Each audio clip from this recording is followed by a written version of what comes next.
Hey, what's going on everyone? Matthew from therighttrader.com back today with another daily crypto update. Today I'm going to go over my normal schedule, which is Roblox, Bitcoin, Ethereum, Litecoin, Ripple, Neo, Vertcoin, Manero, Omisego, Liske, Cardano, and IOTA. All of those in a technical analysis on TradingView in that order in just a second. Other than that, if you're interested in monthly cryptocurrency buying opportunities or 5-hour return cryptocurrencies for your 2018 portfolio, you can find all of those things in the description of this video. I'll have a link to that. And I just posted a new buying opportunity actually yesterday. So it's not too late to get in, and definitely check it out if you're interested. Other than that, if you want to start trading altcoins, go check out Binance. And finally, last little shout out, go check out my Twitter. I usually post some live market updates there. So yeah, if you want to get updated on my thoughts on the market, whenever I'm awake, basically, go check that out. And let's get started with the general market update. So we're finally seeing what looks to be maybe the beginning of the bounce, right? And finally some cryptocurrencies turning green. In fact, most of them today. So that is a good thing. Of course, we're not out of the woods just yet, right? We're not in the clear. We still have some pretty big resistance levels and some downtrend lines to break out of, but at least we're seeing, for a lot of these, the dropping that's starting to slow down. And hopefully that means that a bottom has been put in, and what's left now is probably some consolidation, right? I'm not sure that we're ready to move back up just yet. It's more likely that we're going to see a little bit of consolidation, a little bit of bouncing up and down, and then maybe a down the line moving back up higher, right? But I think that for a lot of these, the bottom has been put in, that we won't, put in a lower low.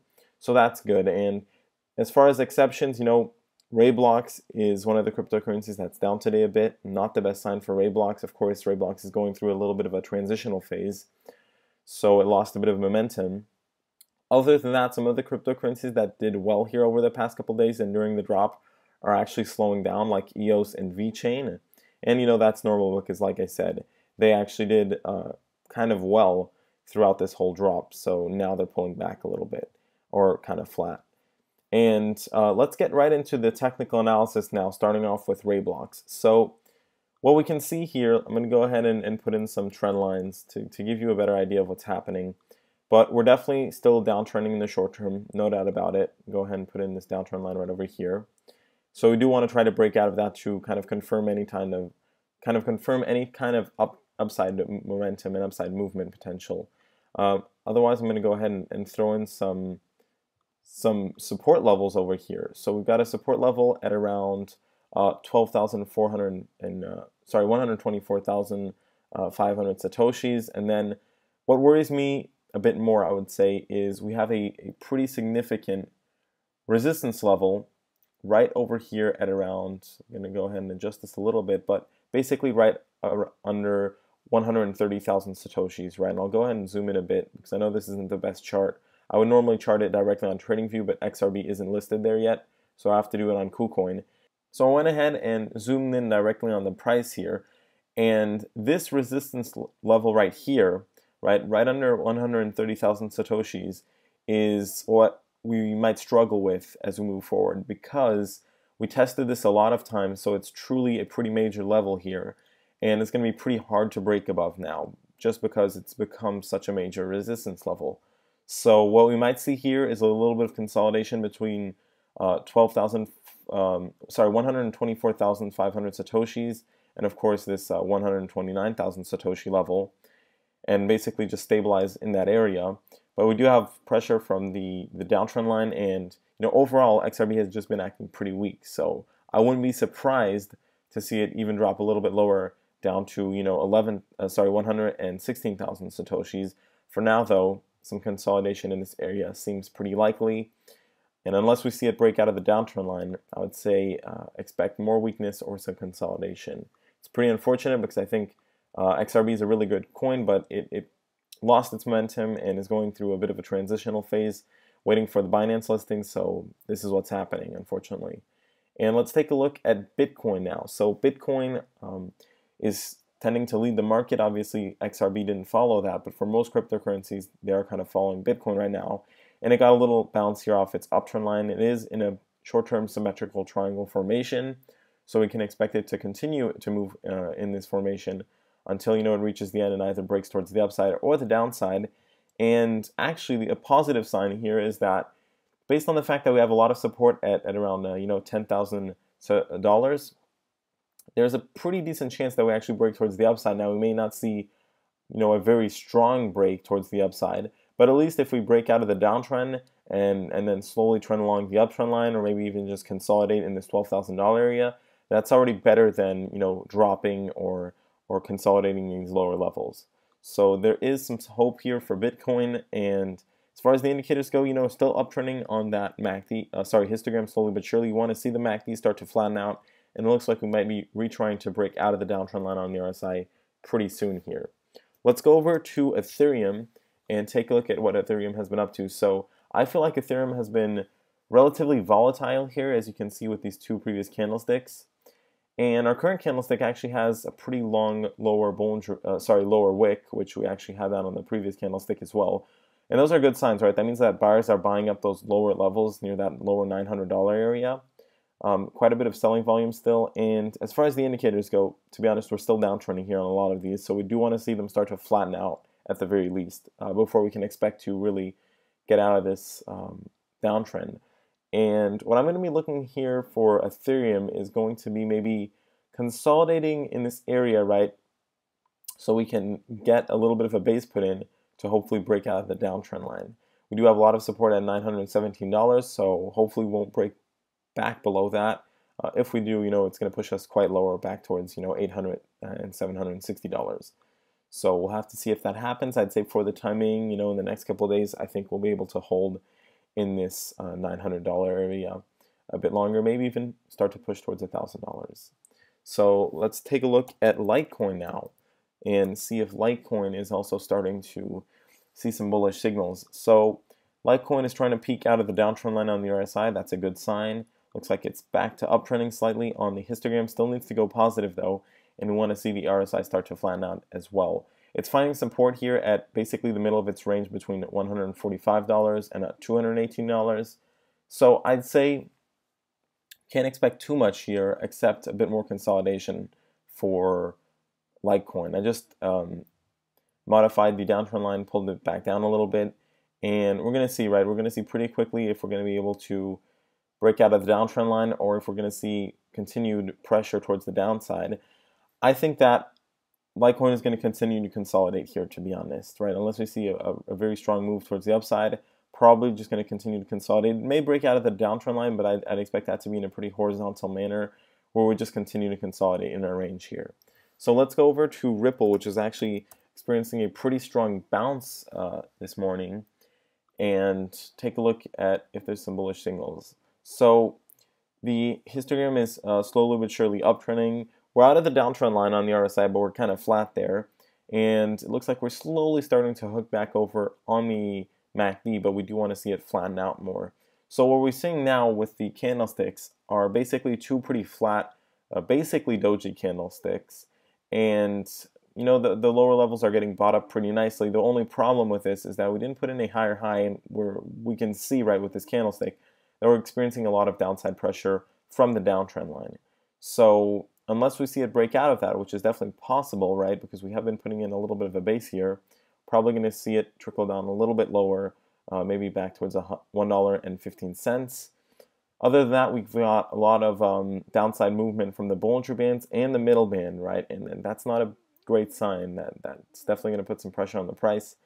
But I'd say in the next couple of days, we would want to see it break out of the downtrend line. That would be a very good sign, and would really leave us some room to move back towards $1.50, $1.75 pretty quickly after that. So hopefully that's what we see as we move forward. We're going to go over now to NEO and take a look at what NEO has been up to. So NEO is bouncing off its uptrend line right here. We can see that we haven't really lost this uptrend line at all. I mean, we dipped slightly below it, but it's been carrying the price, right, for quite some time now. And for the time being, it looks like that might continue. Now, the indicators aren't looking great, right? We're downtrending pretty severely on all of them, and no sign of flattening out just yet. So that is one cause for concern there. If we see us lose this uptrend line, we could move back towards $85, maybe get a bounce there. But for now, we're bouncing off the uptrend line, which is what we wanted to see. And I'd say we just want to get a confirmation move. So that means on the next candlestick or on a couple next candlesticks, move back above, basically $128. And that would really kind of confirm the bounce here and probably mean that we're not going to break below the uptrend line and that we're ready to move back towards $139, hopefully move back above $140. So that's what I expect there for NEO. We're going to go now to our next cryptocurrency of the daily crypto update, which is going to be, I need to pull out my list here, I believe it is Vertcoin. And yes, it is Vertcoin that's next on the list, so let's take a look at that. Vertcoin getting a little bounce here at around our $4 mark, now moving towards $4.50. Now, a couple of good signs for Vertcoin is that we are slowly but surely coming back up on the histogram, but more importantly, and these are some pretty bullish signals right here, are the fact that we're getting some flattening out on the MACD, so hopefully a crossover there. We haven't crossed over in quite some time, so that'll be a very, very bullish signal. But we're finally flattening out on the MACD, and we got a nice little bounce on the downtrend line on the RSI. So we're actually even kind of uptrending a little bit in the short term here on the RSI, and we're out of the downtrend. So those are both very good signals, and we haven't seen this since the beginning of the drop here for Vertcoin. Now, I think we're probably going to move a little bit higher, seeing how the indicators are actually pretty bullish right now for Vertcoin. A little bit higher towards $5. Really, though, we'll still want to see the price break out of the downtrend line and get back above $5 to really kind of put us back into bullish momentum where we have the opportunity to move back towards maybe $6.36. Because until that happens, I'd say we're probably going to consolidate basically around where we are now, right? So around $4.30, I would say. The good thing is that I don't really think that Vertcoin is going to come back towards these lower levels near $3 again. So that is a very good sign for Vertcoin, and it's finally starting to really stabilize where I think that we're not really going to move towards our lower levels for the time being, right? I think we're probably going to move a little bit towards the upside, if anything. And let's take a look at Manero now, see what Manero has been up to throughout all of this. Manero actually acting somewhat weak right now, very volatile doji candlestick, put in a low of $275 and a high of $335. So basically, we're definitely on a little bit of a downslope right now as far as the price action is concerned. Indicators not looking great, right? No real sign of flattening out, maybe a little bit on the RSI and histogram, but mainly just continuing to downtrend a little bit. So at least we're holding above $300, which is good. I'd say that we want to make sure that that continues, right? Because if we lose this $300 level and we actually start to hold below that, probably going to move back towards $255, which wouldn't be the best sign. Not really a disaster, but that would definitely push us towards our lower levels here. And I think that, of course, a lot of resistance at $350. Probably just going to see some consolidation here unless we start to see more weakness, at which point we're probably going to move back towards $255. So Manero actually looking somewhat on the weaker side here, which is surprising because it usually is one of the stronger cryptocurrencies out there. Let's take a look at Omise Go, see what Omise Go has been up to. And it looks like Omise Go is still downtrending pretty badly on all of its indicators. It's trying to come back towards that 44 resistance level on the RSI. We'll have to see if it gets back above that. It's currently finding support at $14.50. So, of course, a lot of support at that level. But mainly here, actually, I might as well adjust this downtrend line down a little bit lower at $14. That might be a little bit more accurate. But we got the middle band that's starting to point towards the downside, right? Which could mean that we may see continued downside pressure. I'm going to go ahead and put in our downtrend line as well here.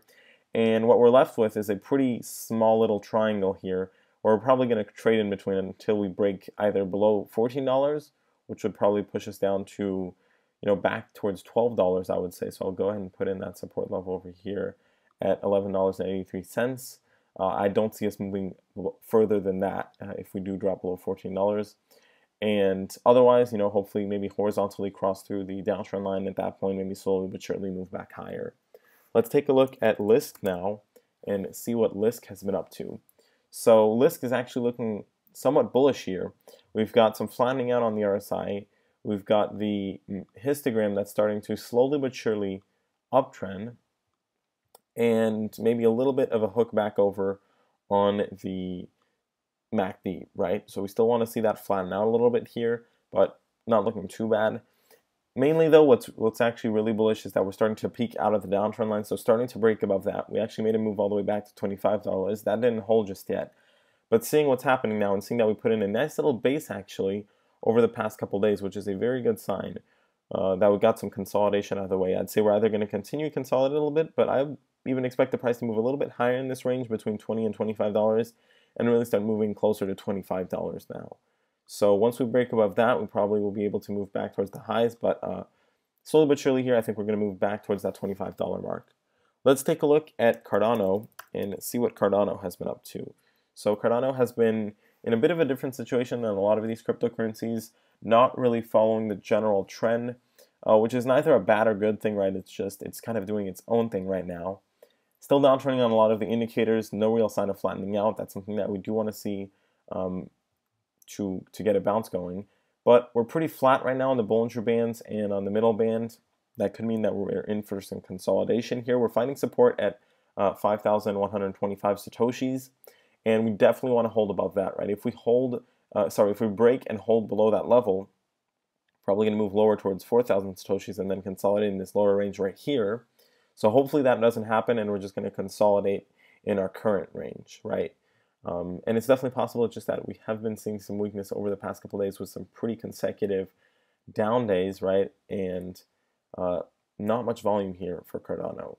So I just went in and adjusted the downtrend line, and we're left with this very small range where either in the next few days going to horizontally break through the downtrend line, or we're going to lose this 5,000 Satoshi level, which we've been holding up for quite some time, and then finally see some bearish price action, I would say, for Cardano. I mean, it's not really that bearish, but it'll mainly be, weak consolidation at that point. Let's take a look at IOTA here and see what IOTA has been up to. Let's take a look. IOTA is actually maybe in a little bit of a symmetrical triangle formation here, right? Because we have been putting in lower lows, which is a good sign. Higher lows, which is a good sign. And now we even have a little bit of an uptrend that's been put in, right? But we still have our downtrend line. And what this means is that we have this little symmetrical triangle formation, which we should trade along before we either break towards the upside or the downside. We're trying to flatten out on the MACD. We've been trying to.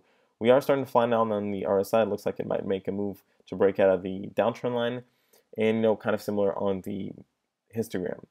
So there is quite a bit of resistance as we move higher, right? A lot of resistance because of the downtrend line, as well as that $262 area. Other than that, we've still got the middle band that's downtrending. So it could really go either way here, right?